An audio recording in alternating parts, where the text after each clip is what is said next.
ঘন কুয়াশায় ঢাকা পড়েছে নীলফামারীর সৈয়দপুরের জনপদ। ফলে নীলফামারীর সৈয়দপুর বিমানবন্দরে ফ্লাইট চলাচলে সকাল ও রাতে শিডিউল বিপর্যয় ঘটছে। ঘন কুয়াশা ও ভিজিবিলিটি একেবারে 0 মিটারে নামায় সোমবার রাতের দুটি ফ্লাইট সৈয়দপুর বিমানবন্দরে নামতে পারেনি।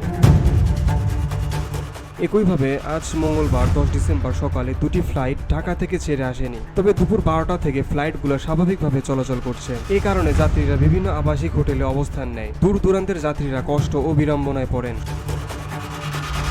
সূত্র জানায়, ঘন কুয়াশা পড়ায় শীতকালে সকাল ও রাতে শিডিউল মেনে ফ্লাইট চলাচল করা সম্ভব হচ্ছে না। প্রায় প্রতিদিনই ফ্লাইটের শিডিউল বিঘ্নিত হচ্ছে, এতে যাত্রীরা ভোগান্তির শিকার।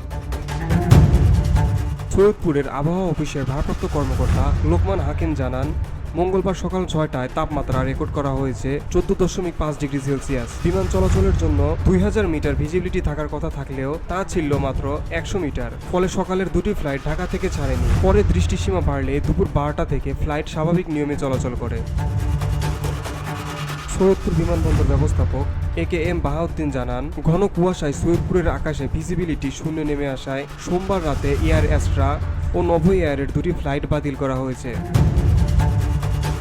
আজ মঙ্গলবার দুপুরে আবহাওয়ার উন্নতি হওয়ায় ফ্লাইট স্বাভাবিক চলছে, তবে কোনো ফ্লাইট বাতিল করা হয়নি। বৈরী আবহাওয়ার কারণে এয়ার অ্যাস্ট্রা ও নভো এয়ার দুটি ফ্লাইট ঢাকা থেকে ছাড়েনি। বেলা বাড়ার পর আবহাওয়া উন্নতি হলে তা ঢাকা থেকে ছেড়ে আসে।